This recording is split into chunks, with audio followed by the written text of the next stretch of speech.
Hello সবাইকে, কেমন আছো সবাই? আশা করছি অনেক ভালো আছো, সুস্থ আছো। আর আমরাও এই ঠান্ডায় মোটামুটি ভালো আছি। তো যাই হোক চলো আজকে ছোট্ট একটা ভ্লগ তোমাদের সাথে শেয়ার করব। আর অনেকেই দেখছি আমাকে কমেন্ট করো। YouTube এ তো করো আরো অন্যান্য জায়গাতেও করো। তো কেন রেগুলার এখন আগের মতো ভ্লগ আপলোড করছি না। তো সত্যি কথা বলতে কি জানো তো, এখন দিনটা এতটা ছোট হয়ে গেছে না, আমি না কাজ করে উঠতে পারছি না। মানে চারিদিকের কাজ সামলে রাত জেগে এডিট করে তারপরে না আমার পক্ষে আর হয়ে উঠছে না। দেখবে একটা সময়ের পর না আমরা সত্যিই সবাই ক্লান্ত হয়ে পড়ি। আমাদের পথে অনেক রকম সমস্যার সৃষ্টি হয়। আমার সমস্যা হচ্ছে আমার শরীরটা, আর কিছু না। আর সময়। সময়টা বড্ড অভাব, বড্ড কম। যে কারণে ঠিকঠাকভাবে ভ্লগ আপলোড করতে পারছি না। এটা তো একটা কারণ আছেই। তো যাই হোক এবার থেকে চেষ্টা করব রেগুলার ভ্লগ আপলোড করা। কারণ ইদানিং আমার প্রচুর ছুটি হয়ে যাচ্ছে। আমি নিজেই সেটা বুঝতে পারছি। আমি চাইছি না। কিন্তু চোখে যদি ঘুম তোমার না আনতে পারো, মানে ঘুম আছে কিন্তু ঘুমানোর সময় নেই। এই প্রবলেমটা হচ্ছে আমার বিশেষ করে। আর তবে শীতকালটা কেটে গেলে হয়তো আস্তে, আস্তে এই সমস্যাগুলো কেটে যাবে। তো যাই হোক চলো আজকের দিনের গল্পে আসি। এই তো দেখো সকালবেলা উঠে ঘরদোর ঝাড়, পোছ করা, বাসন মাজা শুরু করে দিয়েছি। আর টেবিলের ওই কভারটা ঠিকঠাক করে নিলাম। কভার বলতে ওই একটা কাপড় পেতে দিলাম। তো দেখি এর মধ্যে একটা কিছু পাতার বা কেনার ইচ্ছা আছে, দেখা যাক কি করি। আর এদিকে বাসনটা মেজে নিচ্ছি। এই বাসনগুলো হচ্ছে সকালে ওরা খাওয়া-দাওয়া করেছে। তো সেই বাসনগুলোই আরকি মেজে নিচ্ছি। আর এখন তো প্রচুর ঠান্ডা পড়েছে। এই ২ দিন একটু কম আছে। তবে মোটামুটি তাও খুব একটা কম ঠান্ডা পড়েছে সেটা নয়। তোমরা নতুন বছরটা কিভাবে কাটালে সেটা আমাকে জানিও। আমাদের সেরকম স্পেশাল কিছুই ছিল না। ওই আরকি নতুন বছরে যেভাবে কাটাতে হয় সেভাবে হয়তো কাটাইনি। তবে খুব একটা খারাপও কাটেনি। যেরকম কাটে সেরকমটাই কেটেছে। তোমরা কোথায়, কোথায় ঘুরতে গেলে কমেন্টে জানিও। কে কোথায় ঘুরতে গেছো বা প্ল্যান করছো ঘুরতে যাওয়ার সেটা আমাকে জানিও। আমার না খুব ভালো লাগে যখন দেখি কেউ ঘুরতে যাচ্ছে, কেউ নতুন কিছু করছে। হ্যাঁ, বা সত্যি কথা বলতে আমি না এরকম মানুষকে ভীষণ পছন্দ করি যারা জীবনে অনেক চ্যালেঞ্জিং কাজ করে। মানে তাদের জীবনটাই অনেক চ্যালেঞ্জের মধ্যে। প্রতিটা পদক্ষেপে তারা চ্যালেঞ্জিং কাজ করছে। তারপরে সবকিছু মানে এই টাইপের মানুষগুলোকে আমার ভীষণ ভালো লাগে। তারপরেও তারা হাসি মুখে আছে। মানে সত্যি কথা বলতে আমার মতো। আমি পছন্দ করি আমার মতো মানুষদের। আর যে নিজের মতো থাকবে আর সবার ভালো চাইবে, ভালো দেখলে ভালো লাগবে। এরকম একটা মানুষ আমার খুব পছন্দ। তো সেই ধরনের মানুষগুলোকে আমি সবসময় ফলো করার চেষ্টা করি আমার জীবনে। আ দেখো তুমি যদি তোমার থেকেও ভালো মানুষদের ফলো করো তাহলে তাদের মতো হতে পারবে। এটা আমি মনে করি। তো যাই হোক নিজেকে হয়তো চেঞ্জ করার প্রয়োজন পড়ে না যদি নিজে সঠিক হও। তো আমার এটা মনে হয়। আমি নিজেকে চেঞ্জ ঠিকই করি না। তবে চেষ্টা করি আরকি আমার মতো মানুষদের দেখে হয়তো আরো নতুন কিছু শিখতে পারবো বা নতুনভাবে জীবনে এগিয়ে চলার আরো সাহস পাবো। এটাই হচ্ছে ব্যাপার। এদিকে দেখো ভাত বসিয়ে দিয়েছি। ভাত বসিয়ে দিয়ে এদিকে গ্যাস-ট্যাসগুলো ভালো করে একটু মুছে নিলাম। কারণ সকালবেলা থেকে মুছেছি ঠিকই, কিন্তু বাসন মাজা হলেও একটু জল, জল চলে আসে। আর এদিকে ভাত বসিয়ে দিয়েছি, রান্না করব। তো দেখো এদিকে ছোট্ট মাটা চলে এসেছে। তো ঘর মুছছি তো, এবার পড়ে যেতে পারে। তো ও না আবার একটু এখনো আসতে চায় না। ভীষণ কান্নাকাটি করে। যে কারণে একটু কোলে নিয়ে খানিকক্ষণ ঘুরিয়ে-টুরিয়ে ভুলিয়ে তারপরে বসিয়ে আ নিমকি দিলাম যে, "নিমকি খাও।" সে আজকে কিছুতেই খাবে না।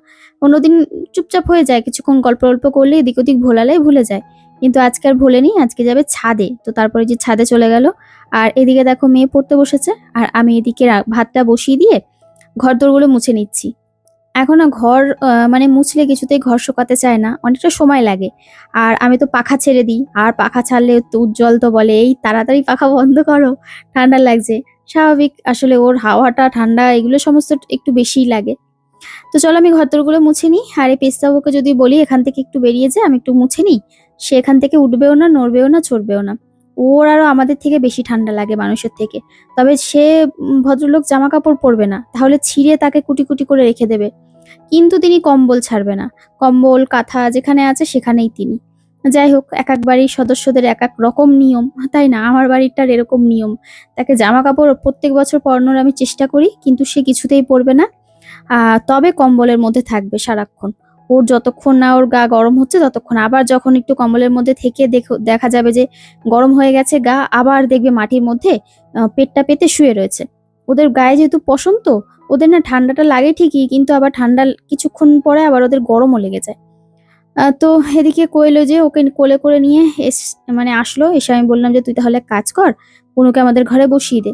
তো আবার একটু বসিয়ে দিল। এখন একটু খানিকক্ষণ খেলা করছে। তো আমি নিজেও বকবক করছি ওর সাথে, তার সাথে আমার এদিকের কাজগুলো হয়ে যাচ্ছে।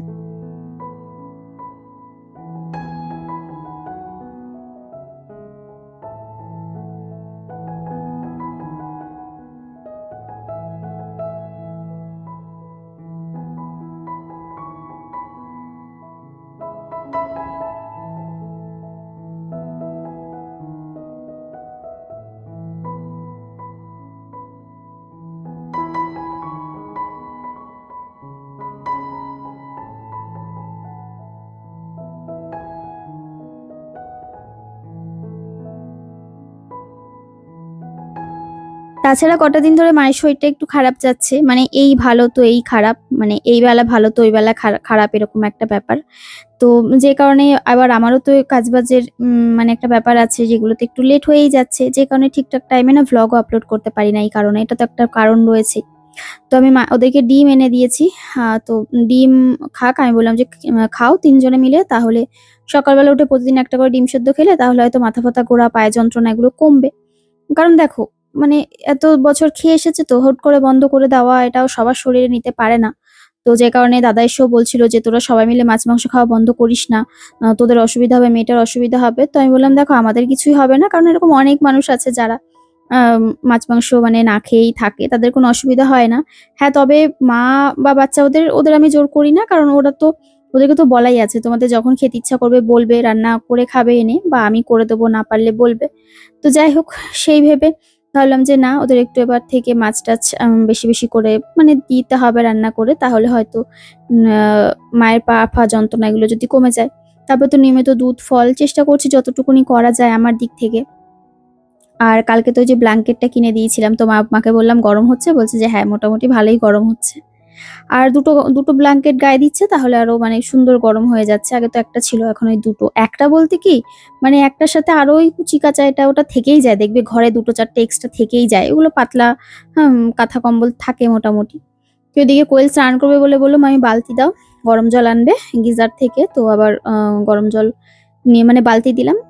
আর এদিকে ওই ডিমটা ওই জন্য এনেছিলাম, এনে ডিমটা রেখে দিলাম। ওই ওপরে ডিমের যেটা রাখার ছিল ওটার মধ্যেই রাখলাম। কারণ ওটা তোর ওপরে এখন কোনো কাজ নেই। যে কারণে নিচে ভুলে গেছিলাম যে নিচে এনে রাখবো। ছিল একটা অন্য জায়গায় ছিল। বের করে বাইরেই রেখেছিলাম। তবে নিচে রান্নাঘরে আনা হয়নি। আর ওপরে রান্নাঘরেও ছিল না। তো ওটাকে আবার বের করে এই জায়গাটায় ডিমগুলো ভরে দিয়ে গেলাম। মাকে বলে গেলাম যে, "প্রতিদিন একটা করে ডিম সেদ্ধ খেও, তাহলে হয়তো দেখো শরীরটা ঠিক হয়ে যাবে।" তো এদিকে দেখো, বাইরের উঠোনটা একটু ঝাড় দিয়ে নিলাম। আর এবার ঘরদোরগুলো সুন্দর করে পরিষ্কার করে দিয়ে যাচ্ছি। যাতে আরকি আর মুছতে-টুছতে না হয়। আর এই ঘর ঝাড় দিয়েছে সকালে যদিও ওরা। কিন্তু তারপরেও আরকি ধুলো এদিক ওদিক থেকে চলেই আসে। আমি উঠোন ঝাড়লাম, আর উঠোন ঝাড়লে তো আমাদের ধুলো আসেই ঘরে। তো এদিকে এগুলো সব সরিয়ে সুন্দর করে সব জায়গা ঝাড় দিয়ে নিচ্ছি। আর এই ওয়াশিং মেশিনের কোণায় সুন্দর করে পরিষ্কার করে নিলাম। তো দেখো, সুন্দর লাগছে দেখতে এবার আরকি। আর আমি প্রতিদিন নিচটা পরিষ্কার করতে পারি না। আমাদের ওপরেও এখন রেগুলার পরিষ্কার করি না। কারণ সত্যি টাইম হয়ে ওঠে না। একদিন পর করি। আর আমাদের ওপরে যদিও রেগুলার করি, ওই শুধু সামনেটা।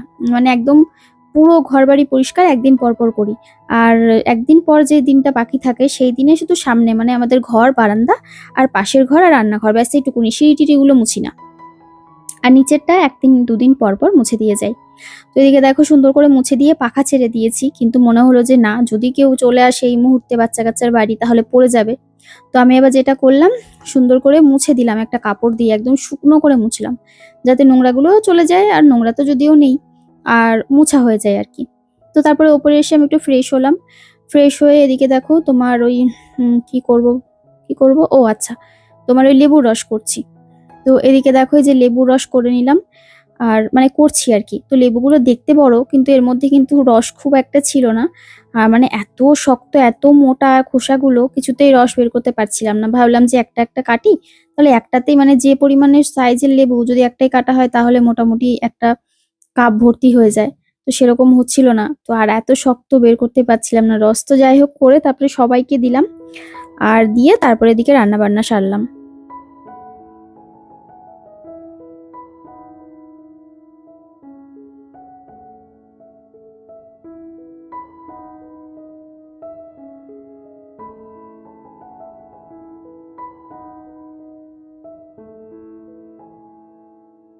আর আজকে দুপুরে রান্না হয়েছিল কি তোমাদেরকে একটু দেখিয়ে দিই। এই যে পাতলা করে ডাল করেছিলাম, একদম ফোড়ন দিয়ে হালকা করে মুগ ডাল করেছিলাম, কারণ আজকে বলছিল যে কেউ মানে অন্য কিছু আর খাবে না। ডাল আর আলু ভাজা, এই আলু ভাজাটা আমাদের বাড়িতে সবাই ভালোবাসে, বর তো খুব ভালোবাসে, আর আমিও আলু ভাজা হলে কিছু বার লাগে না।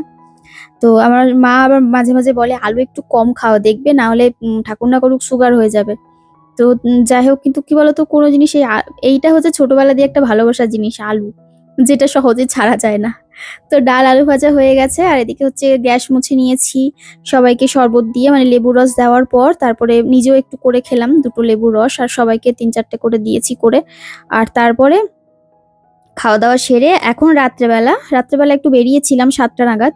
কেন বেরিয়েছিলাম তোমাদেরকে কালকের ভ্লগে শেয়ার করব, একটা কিছু আনার জন্য। তো আজকে তোমাদেরকে দেখাতে ভুলে গেছি, যদিও কালকে তোমাদেরকে দেখাবো সেই জিনিসটা কি আনতে গেছিলাম। তো তারপরে বাড়ি ফিরেছি, তখন বাজে প্রায় 8টা 8:30 বাজে, মানে না 9টা প্রায় বাজে, 9:45।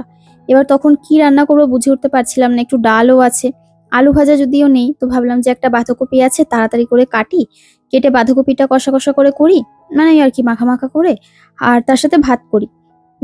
তাহলে আর কেউ বলবে না যে এটা খাবো না ওটা খাবো না, এটা কেন করেছো সেটা কেন করেছো। দেখবে প্রত্যেকটা বাড়ির এই একই গল্প, মানে রান্না করে কিছুতেই মন পোষানো যায় না, আর বাজার করে। তো যাই হোক, এদিকে তোমার সুন্দর করে বাঁধাকপিটা করে নিলাম। একদম খুব একটা বেশি ঝাল দিইনি, কারণ ঝাল যে বলবো যে ঝাল ঝাল সেটাও নয়, ঝাল আমাদের বাড়িতে খুব একটা খায় না।